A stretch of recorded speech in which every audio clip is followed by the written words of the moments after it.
Bakunzi ba KOP twongeye kubasuhuza tubifuriza ishya n'ihirwe tugeze ku itariki 20 z'ukwezi kwa 10 pe. Nibaza ko iminsi uyu mwaka usigaje irabarirwa munsi ya 75. Munsi ya 75 umwaka turimo turawusoza.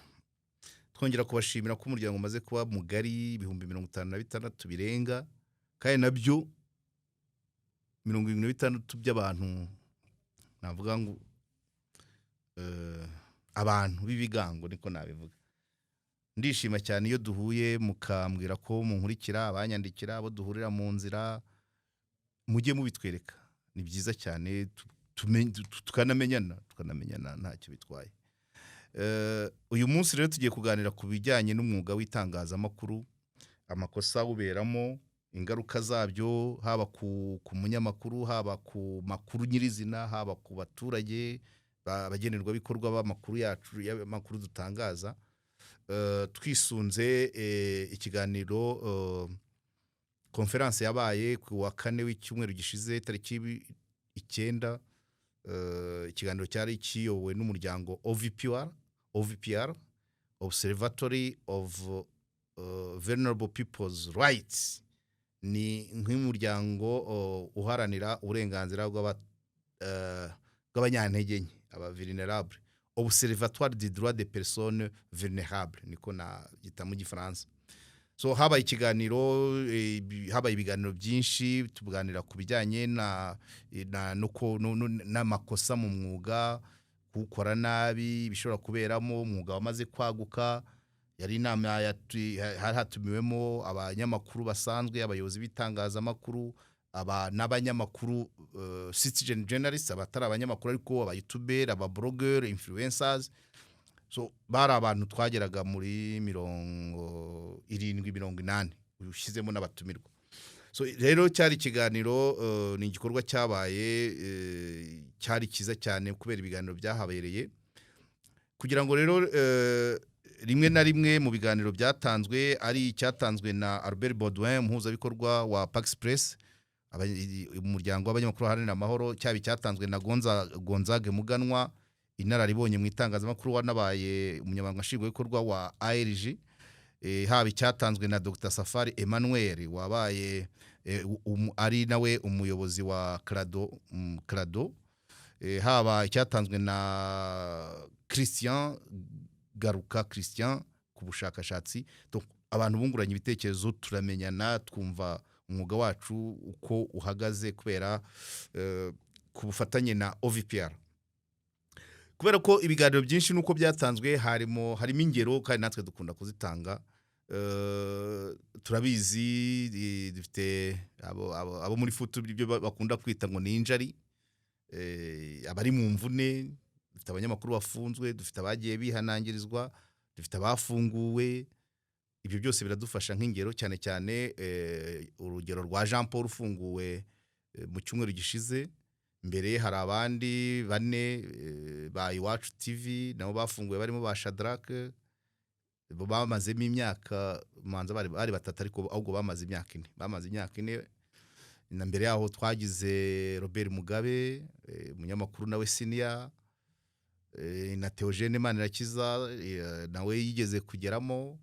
Ubu harimo noneho abasigayemo Jean Paul asizeyo witwa Fata ku mavuta, asizeyo witwa Cyuma Hasani, asizeyo Karasira Aimable usigaje amezi 7 ngwaze, asizeyo Toneste Sengimana wa Umubavu TV, asizeyo Gakire Fideli wari ufite Ishema, asize bariyo. Abo bose ni ibintu n'abandi bagiye bavayo. Ibyaha byabo byinshi byagiye biba bihuriye n'umwuga bakora. Utazize gutangaza, uzize kuvuga, gusesengura, ukazira kuvuga, byose bifite aho bihurira n'uyu mwuga. So nuko rero ikiganiro tugiye kugirana mu kanya aricyo naho kirakomeza kugaruka, twongera kwishimira abafatanyabikorwa bagenda biyongera. Ubu umufatanyabikorwa uje vuba twasinyanye amasezerano ku wa 6, no witwa Premium Construction Group. Premium Construction Group ni ni itsinda rigari ry'aba engineer bakira abajene barimo abanyarwanda n'abanyamahanga. Ibijyanye n'inyubako byose ari uko kugira inama uburyo kugukorera plan, kugushakira ibyangombwa byo kubaka, bakurebera icyo ubutaka bwagenewe mbere y'uko ubugura, kandi iyo serivisi ntiyishyuzwa. Gucunga inyubako, niba wujuje inyubako igorofa ibyumba wenda 100, bashobora kugufasha kubicunga bakabishakira abakiriya, wowe witurije ukabona amafaranga agera kuri konte mu buryo buhoraho, kandi amafaranga ajyanye n'icyo n'agaciro k'iyo nyubako. So iyi groupe rero iyi company Premium Construction Group imaze igihe ikorera mu Rwanda, ifite imishinga myinshi. Tuzajya dukorana, tubasange kuri kugikwa niko babyita, abafundi babasanga kugikwa aho bafite imishinga, haba mu Biryogo haba ku Muyumbu. Tuzagenda tubasura turebe n'ibikorwa byabo. Umuntu rero wese ashobora kubifashisha ari ufite ikibanza deja warimo wabyutse anyandikira ambwira ko afite ubutaka i Bugesera akeneye kububyaza umusaruro, ubwo nawe nahise connect kugira ngo baganire barebe icyavamo. Tuzabusura hanyuma turebe niba havamo umudugudu, niba havamo inzu y'amapartoma, niba havamo kadastre, niba twabugurisha. Ibyo ni inararibonye muri ibyo bintu. Bafite rero ishami Rusizi rizajya rifasha abanyarusizi, Nyamasheke, Karongi cyangwa se no hakurya i Bukavu. Donc mu byo bakora plaza inzu, icyo bita architectural design, kujya ubujyanama ku cyakoreshwa ku butaka cyangwa inyubako ukeneye, bakagira ibyo bakosora. N'ibiraro n'imihanda barabikora, kuko nko ku Muyumbu bazakora n'imihanda. Tuzajya tugira n'umwanya tubahamagare nabo baze basobanure, cyane cyane nibaza ko ikiganiro cya mbere ntago bazaza kwivuga ibigwi gusa, ahubwo bazaza baduhe appui technique, batubwire bati ibibazo biri mu butaka no mu myubakire biteye bite, bikemurwa bite, umuti Premium Construction Group yazanye n'uwuhe. Ngira ngo murabizi ko amaze iminsi ibibazo mu butaka harimo ibibazo bikomeye cyane. So hano i Kigali rero bakorera mu nyubako nshyashya iri imbere ya REB, ku ruhande rwaho ari RTD umanza ariho WDA manza harimo NESA, ahari WDA niho hari NESA. Hanyuma amarembo yinjira muri REB, muribuka ko iyo ukasi buryo uhita winjira ku Mwarimu Sako. Ayo marembo rero hari antene munsi y'umuhanda, ibiro byabo biteganya n'iyo antene. Mushobora kubahamagara kuri 07844257 cyangwa se 0785598046, cyangwa mukabasanga na ahantu horoshye uciye kuri Arena na hotel ya Ferwafa na control technique, usa naho ugana ku ahahoze Roprenta Kimironko. Iyi antene irigaragaza cyane munsi ya REB, n'ahahoze Kiye. Iyi antene irigaragaza, iyo uyigeze imbere uhita ureba ibumoso bwawe ahantu harimo portail z'ibirahure by'umuhondo biri transparent ukuntu. Ni korotire yose, ntabwo ari portail gusa, ni korotire yose igizwe n'ibyo birahure. So izo nimero mwazifashisha. Baje rero basanga Green Tech, company icuruza amavuta agabanya ibyotsi mu kinyabiziga, kandi akagabanya iminywere y'ikinyabiziga. Iyo amavuta bafite y'ubwoko butatu: aya moteri, aya essence n'aya mazutu. Iyo yavanze na essence iyo ushyize muri reservoir, imodoka inywa gakeya. Iyo yashyize muri moteri, ibyotsi biragabanuka. Kandi murabizi ko byabaye itegeko ko hagiye kuzajyaho control technique yo gupima ibyotsi bisohoka mu kinyabiziga. Abo rero nibo twari dusanganwe, kongeraho na Mwarimu Clement. Mwarimu Clement niwe abantu benshi cyane cyane abanyamakuru bavuga ko ari we wabigishije imodoka bakatsinda bakabona amaperimi. Benshi cyane ariko benshi cyane abo mubona tuba turi kumwe benshi bigiye kwa Mwarimu Clement. Nawe mwamureba 0788483722. So abo rero nibo bafatanya ibikorwa dufite, ariko hari n'abandi bari gukomanga. Tuzagirana amasezerano ejo muri kiro cyumweru, nabo tubahaye ikaze, n'abandi muze. Icyo abo ntazatumikira n'abacuruza ibyangiza, afite inzoga z'ibyuma, bamwe nigeze gutangira abari batangiye demarishe kugira ngo tube twakorana, ariko bamwe muri mwebwe abakunzi ba Keopi abari muri uno muryango w'ibihumbi 56 turavuga ati ibyo bintu uzabyihorera. Ubwo abo bo ntago barimo, ariko abandi abafite amasosiyete d'assurance, ama agence de voyage, amaduka y'imyenda, amaduka y'ibikoresho bya tekinoloji n'abandi, abafite amashuri, aya kaminuza, aya segonderi, aya TVET ayigisha imyuga by'igihe gitoya nka Nyarwanda, ngira ngo bafite gahunda nabo turimo turavugana, bamenye ko nagatangiye, nabo tuzagenda dukorana n'abandi mugende muza. So ngayo nguko rero OVPR, Observatoire des droits des personnes vulnérables, yorganije yagize igikorwa cy'indashyikirwa cyo guhuza abantu b'ingeri zose ku itariki 9 z'ukwa 10 2025. Hanyuma abantu baganira ku byugarije umwuga w'itangazamakuru. Ni umushinga bafite umaze igihe uracyakomeza, ariko icyo gihe habaye ibiganiro bijyanye icyambere cyatanzwe na Albert Baudouin Twizeyimana, cyavugaga ku amakosa tugira, amakosa aba mu mwuga w'itangazamakuru. Hanyuma icya kabiri kitangwa na Dr Safari Emmanuel uyobora Karado, avuga ku bijyanye n'imbogamizi mu mwuga w'itangazamakuru. Hanyuma ikindi gitangwa na Gonzaga Muganwa, twari twatumiye inzego z'umutekano ngo zidufashe kugitanga, ariko batabonetse tugiye mu Gonzaga Muganwa wari ugitanga, kivuga ku bijyanye n'amategeko ajyanye n'itangazamakuru, ariko bose bagenda batanga n'ingero z'ukuntu abantu bagiye bamwe bahura n'ibibazo. Ubundi kubona amakuru ni uburenganzira bw'ibanze bwa muntu. Umuntu wese agomba kubona amakuru aho yaba ari hose. Niyo mpamvu nifashishije kesi ya Jean Paul ku bintu bimwe na bimwe. Kesi ya Jean Paul ufunguwe vuba, nawe mu byo avuga ko muri gereza mu igororero amakuru abageraho. Amakuru abageraho ya mbere, hari yavugaga ko muri gereza harimo televiziyo rusange, ariko hakaba n'izindi z'abaprive. Iz'abaprive yavuze ko abantu babanza bakishyura ibihumbi 20, bavuze ngo n'amakarita 2 ya biscuit, ubwo niryo faranga ryaho simbizi. Ati hari abatanga 20 bakarebera ahantu batuje hatari mu kavuyo. Avuga ko yavuze umucuruzi witwa Nkusi Godfrey, muramuzi, waranguzaga marikeri. Avuga ko nawe afitemo iye televiziyo. Ubwo n'ubwo ngo kugira ngo ujye kuyireba aho bayirebera ibihumbi 20. Donc zirimo yavugaga ko zigera muri enye. Ubwo ni kigaragaza ko muri gereza amakuru ageramo. Ikindi ahandi, ikindi kigaragaza ko muri gereza haboneka amakuru, nuko Jean Paul yavuze abantu, yavuze ku ifungwa rya Muheto, Miss Muheto, avuga ati amakuru yageze muri gereza ko Miss Muheto yafunzwe, atariko abagororwa ntibigeze bamenya ko bumvishe Miss bagira ngo ni Jolly. Ati baza kumamagara ngo ngo wa Miss wawe nawe yafunzwe, ariko Jean Paul we yarabizi ko atari Muheto, atari Jolly, ari Muheto.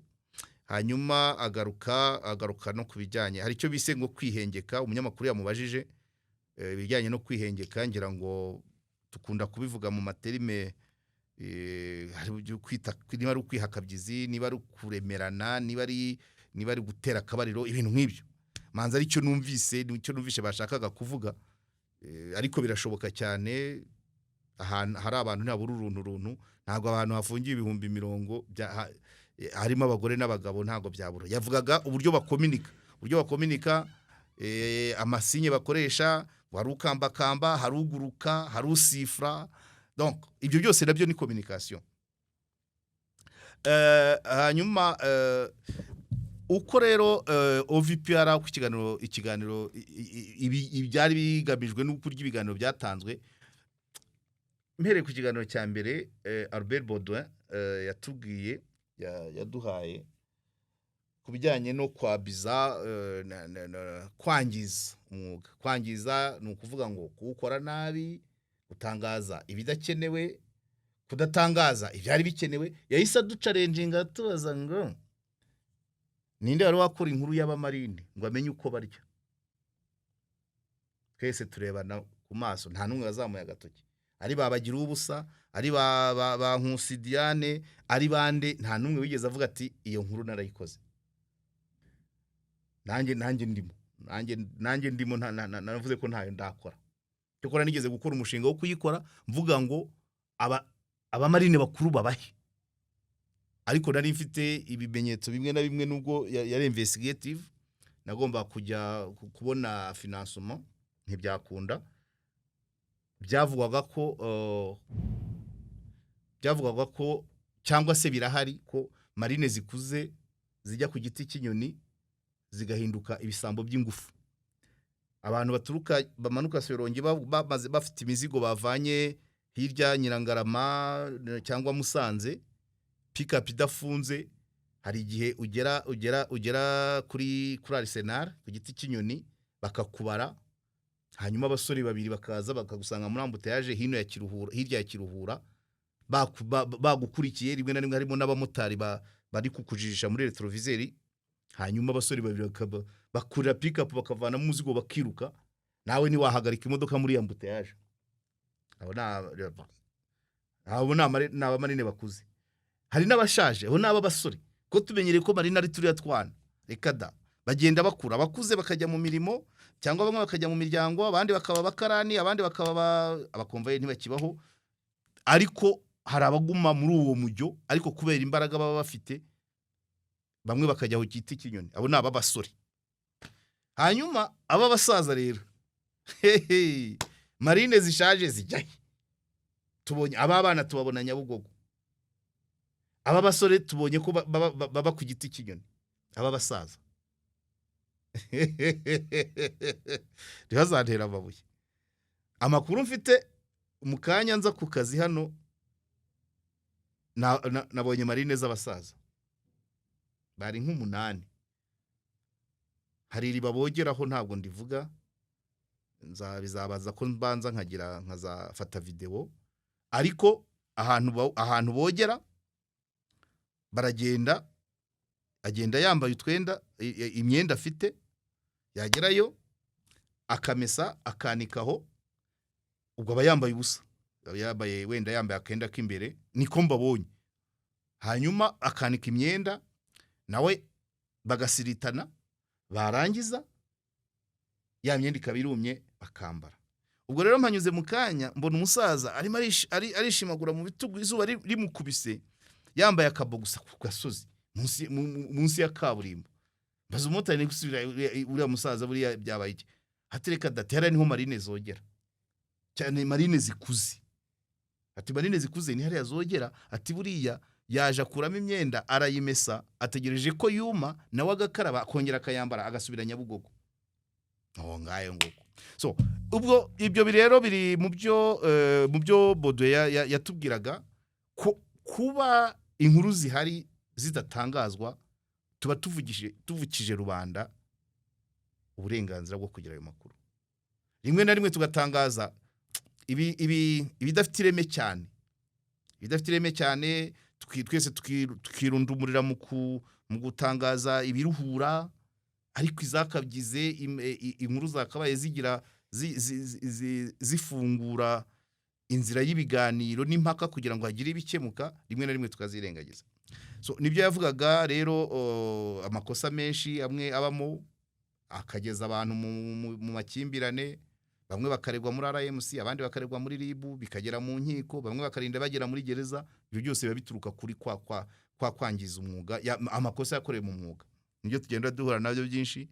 Hari abakora inkuru yatubwiraga, abakora inkuru bageneraliza ngo abantu bahanaha bakunda inyama, ntabo mvuze, ngo abantu bahanaha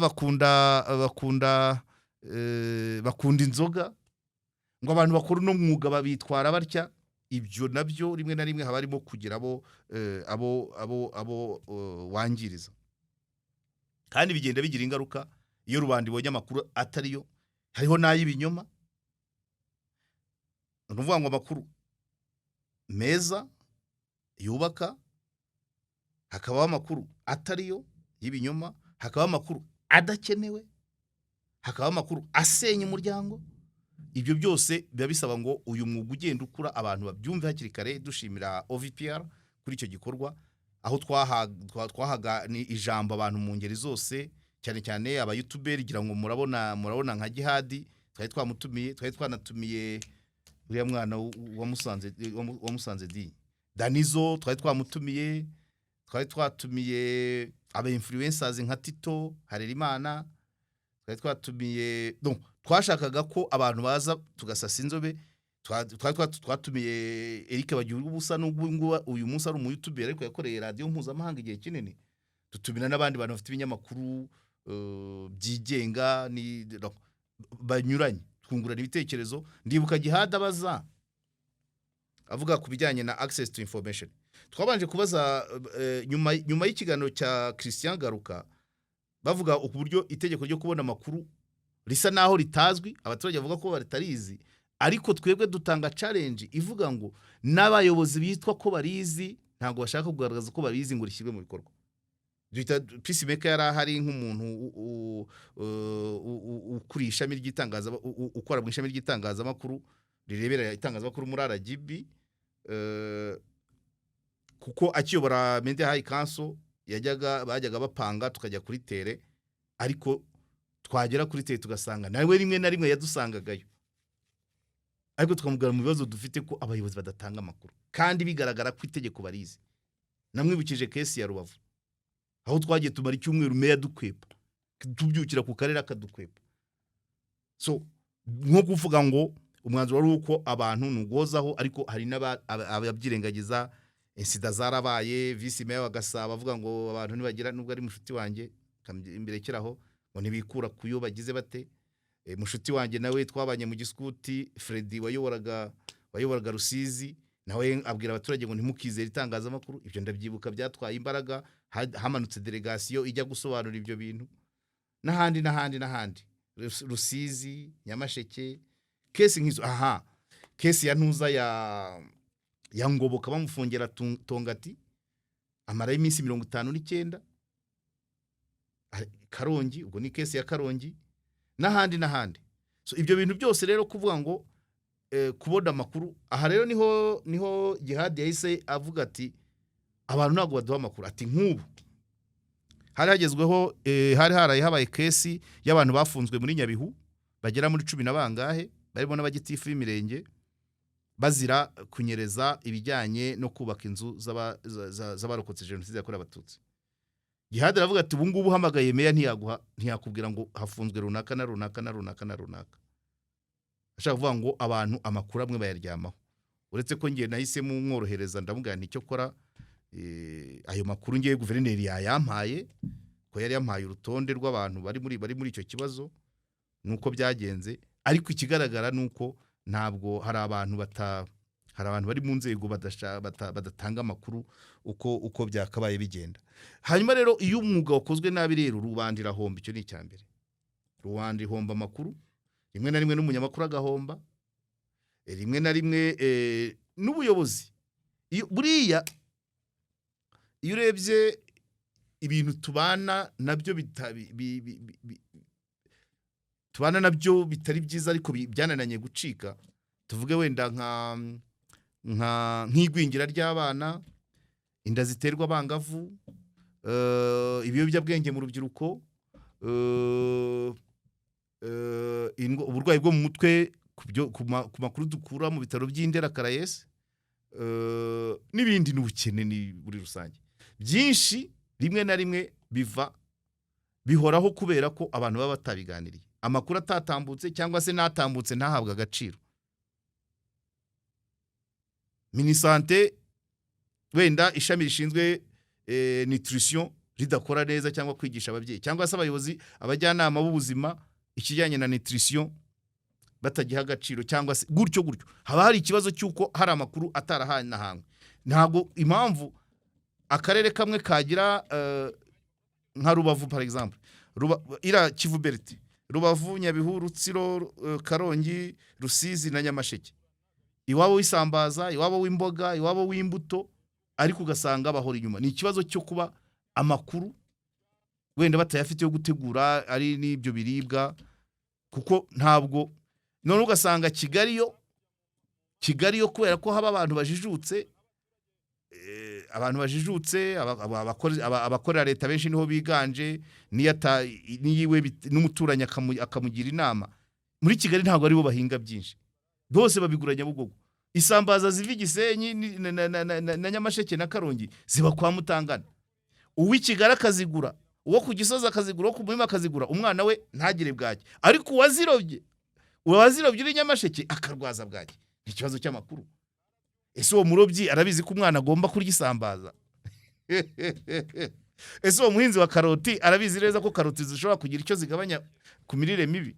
Ese ayo mashu, ibyo bitunguru, za kokombure byose biva kuri Bazirete? Ntabwo iruhande rwa Bazirete abana bameze neza. Twagiyeyo na statistique, murenge wa Bugeshi, murenge wa Busasamana, murenge wa Cyanzarwe, murenge wa Rubavu, aho hose twararebaga abana biririrwa irindazi, ababyeyi bagiye mu murima, abantu babyuka Cyanzarwe na Busasamana aho ngaho na za Kanembwe, ahantu usanga abana batanu bose bashoranye irindazi bamusigiye mu gitondo saa 12 akarigera na saa 5. Impamvu ya mbere nuko birumvikana irindazi ni ifarini baponze, umwana amacandwe kugira ngo rikanje ubundi n'abakuru bari mwesha icyayi cyangwa igikoma, uri musigiye ryonyine. Umwana kikamunanira akadaka kabyimba, wari musanga na saa 8 kwa ko atari maze ukumva ko hazi ryamunaniye, arahekenye ntabasha kumira kuko amacandwe so amakuru ajyanye n'ubuzima, amakuru ajyanye n'ubukungu, amakuru ajyanye n'ubuhinzi, reka da. Ubuse turi gutangaza iki kuri iri zuba riri mu kwa 10 iyi meyi, usibye kubiharira meteo se ko ari technicien meteo izajya no mu mirima. Ubu hari abaturage babona gatonyanga ku munsi umwe bakabamenya imbuto mu murima. Ejo narimo mbireba tujya Nyanza Bugesera, nkabona ibishyimbo biri kumera ariko birahita bikubitana n'izuba. Abagoronome meteo nibivuze ngo imvura izagwa cyangwa ntizagwa, harimo nkeya harimo nyinshi, bivuze iki? Goronome bwira abahinzi icyo bisobanuye, engineer bwira abubaka icyo bisobanuye. Ubwo iyo imvura ibaye nkeya ngira ngo amashantiye nibwo azamuka cyane, ariko umunsi yaguye chantier rigenda nabi. Abo nicyo amakuru tuba tugomba kuyabyaza. So rero rimwe na rimwe ntabwo dutanga amakuru, usanga amakuru menshi yarajyanye na politique, usanga rimwe na rimwe najyanye n'amategeko kuri nk'izo manza zaba Jean Paul n'izindi zibera ahandi, ba Theogene Nshimiyimana bakayadukurikiranira. Ariko ikigaragara nuko OVPR yazi igihe, kuko abantu mu mwuga kwabiza kwangiza umwuga ntago byose byitwa icyaha, haba harimo n'amakosa. Buryo ushobora gukosa ukoze cyangwa ugakosa udakoze. Kwisansura ukavuga ngo iyi nkuru si ngombwa, wenda ifite abaturage akamaro, bien sûr muri challenge nkuko Safari yabivuze, defi nuko rimwe na rimwe n'ikibazo cy'ubukungu kirimo. Ariyo mpamvu 90% y'abanyamakuru bose bari i Kigali.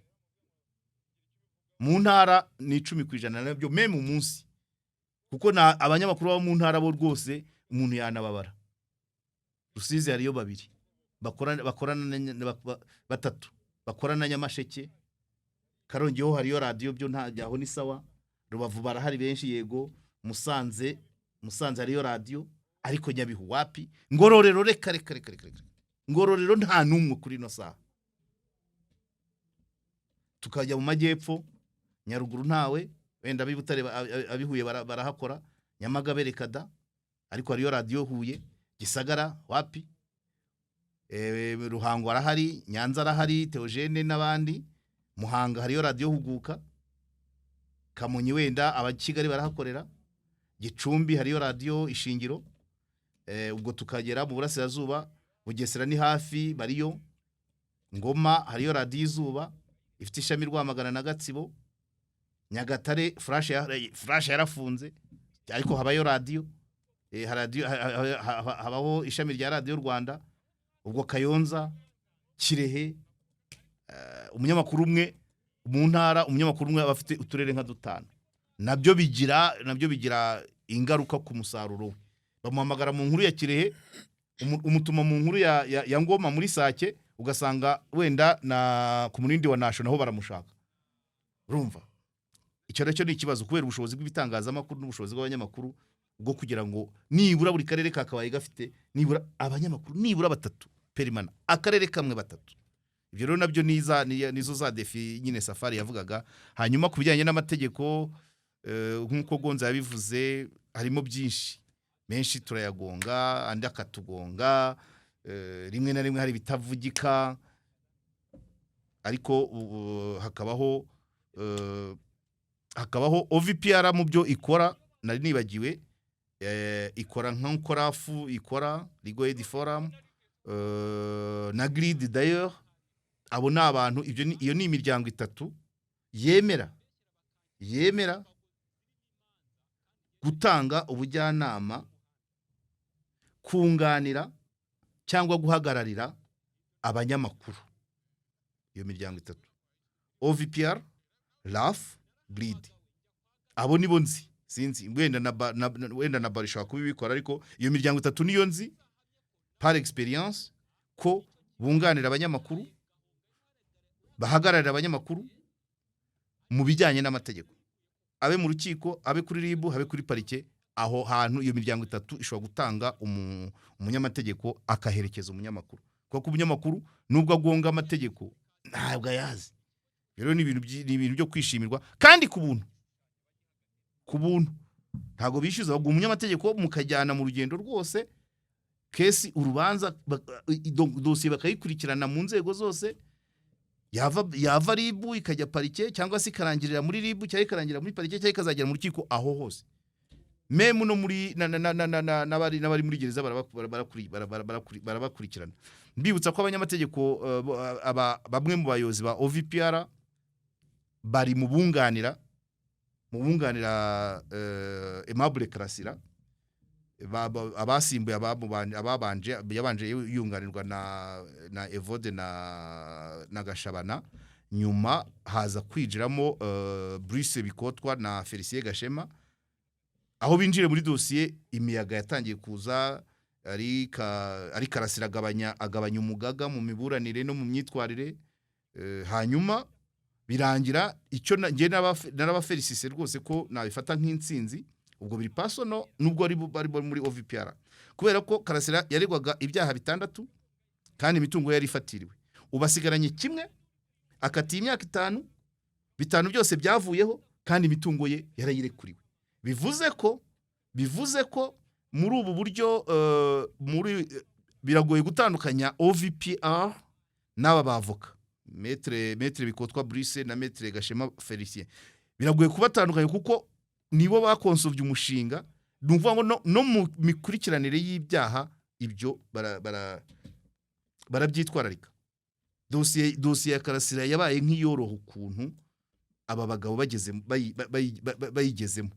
Simbizi mu bindi mu mategeko ningira ibyo ngonga muzambabarire, ariko igihe yari imaze nge nakunda kwivuga ko dosiye ya Karasira harimo n'ibibazo bya discipline, ariko ka discipline kabonekeye uziko yageza aho agasaba n'imbabazi, ubundi mbere yigiraga mu rukiko akigira, ariko birashoboka ko abanyamategeko be bageza hanze yo kumuburanira, hanze yo kumwunganira mu mategeko, ariko bakanamubwira ati wakwitwaye utya. Ibyo nibyo azabitwibwirira umunsi yaje mu kwa 4 cyangwa mu kwa 5 ku mwaka utaha. Ariko biragaragara ko bano bavoka bageze mu idosiye ye igasa naho donc igabanya ubukana, niko nabivuga. Murumva mu byaha 6 gusigarana kimwe, mu myaka 30 bamukatiraga agasigarana 5, ni kimwe cya 6. Iyi ni intsinzi ikomeye cyane yaba n'abandi bose ari uko byakabaye bigenda. So muri make kiganiro tumva nagisoreza ahangaha. Uko mubibona mu mafoto murabona ko twari twabukereye turi abantu benshi, harimo n'abatumirwa baturutse mu ambasade no mu bindi bigo binyuranye, ariko cyari igikorwa cy'ingirakamaro kandi umushinga uracyakomeza. Ibyo no kugira ngo n'umunyamakuru wahura n'ikindi kibazo amenye ya miryango 3 shaka rafu ushake OVPR cyangwa se grid, ariko wabanza OVPR byananirana ukabona kujya ahandi, niko nabivuga. So ni abantu rero cyari igikorwa cy'ingirakamaro, abantu bakamenya ibibazo biri mu itangazamakuru, uburyo umunyamakuru ashobora kugwa mu ikosa cyangwa rikaba icyaha, uburyo umunyamakuru ashobora kwiyima uburenganzira bumwe, inkuru runaka akayikuramo ngira ngo iraremereye. Ibyo byose biba bisaba kugeraho no gutwaza, cyangwa se wabona bishobora kugongana ukajya kugisha inama muri ya miryango ko ngiye gukora inkuru iyi n'iyi, cyangwa se ko nagize imbogamizi n'izi bigende bite. So nta mpamvu yo kubatindira, turabakunda, mwakoze cyane.